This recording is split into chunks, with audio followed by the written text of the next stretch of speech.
Welcome to this Tutor to You Sociology topic video looking at crime in contemporary society, focusing on media reporting of crime. When examining the media reporting of crime, sociologists focus on how media outlets and news agencies select the stories they are going to report on. One factor involved in the selection of news media is agenda setting, and this is the term given to how the media leads individuals to discuss the news stories that are presented to them. Therefore, what we perceive to be news is often based upon the subjective judgments of editorial teams in the media that decide what is and what isn't in the public interest to know. And this process decides how we, the general public, perceive levels of crime and the types of crime that are committed in society. What we see on the evening news or in newspapers or through media websites is subject to judgments that are called news values. Galtung and Roon developed a series of news values that they suggested influenced the selection of news, including crime, by editorial teams in the media. Now we'll look at these in more detail in a separate video, but they do include dramatisation, the level of drama involved in an incident, personification, how the event relates to individuals in the audience, simplification, how easy the story was to communicate, and status, examining the status of the victims and the criminals in the case.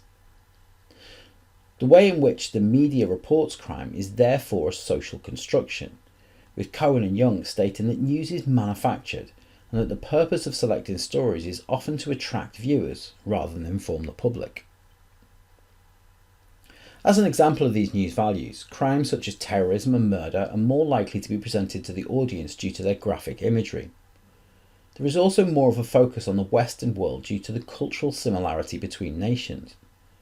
Terrorism in the West actually makes up a small proportion of terrorist activities globally, yet receives far more attention in Western media.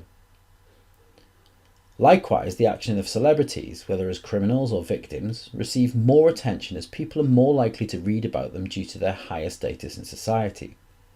While domestic violence is committed in almost all communities, stories of domestic violence, such as that between Johnny Depp and Amber Heard and allegations of domestic violence against Caroline Flack, will receive more attention in the media due to the status of those involved. Cumberbatch et al. Found that crime makes up a large percentage of news coverage in the UK.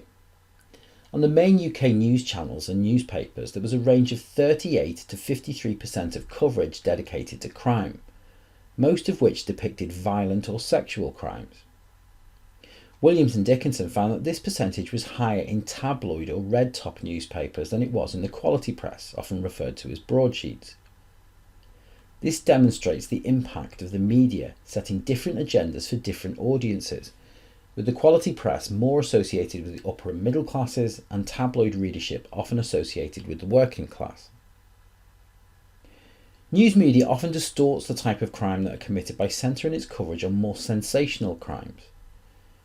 Sutil and Walby found that sexual crimes were overrepresented in media coverage, particularly where women were victims, and argued that this was a form of control over women's bodies and space.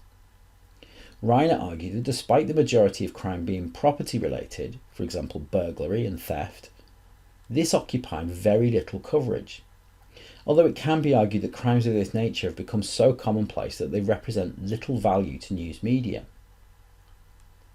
And Mariah found an overrepresentation of successful prosecutions of those involved in sexual assault cases, and overrepresentation of women being attacked by strangers in comparison to reality. It's estimated only 1% of sexual assault cases lead to a successful prosecution.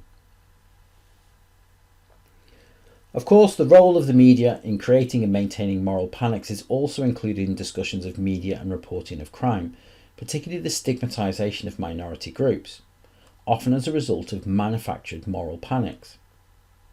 Recent media coverage of knife crime in London was disproportionate in relation to knife crime in other UK cities such as Glasgow, where the majority of those involved were of white backgrounds, as opposed to London where the moral panic centred on young black males. Further moral panics are focused on the crimes of those in the lower social classes, particularly those on benefits, where benefits grandeur was often a tagline given to reports of those on benefits who had committed crime. This led to stigmatising others in society who were also in receipt of benefits. The impact of the way in which the media reports crime reinforces stereotypical views of minority groups, asylum seekers, immigrants, and those on benefits and the young.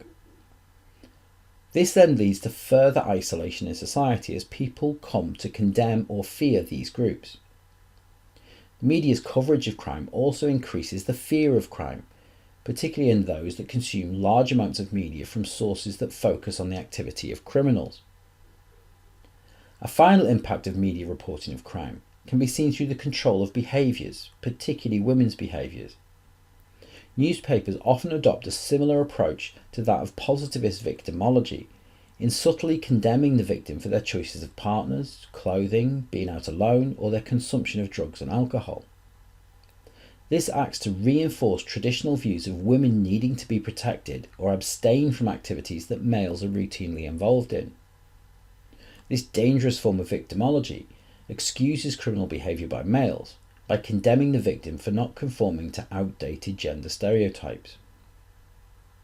That concludes this Tutor to You Sociology topic video looking at crime in contemporary society, focusing on media reporting of crime. Thanks for watching.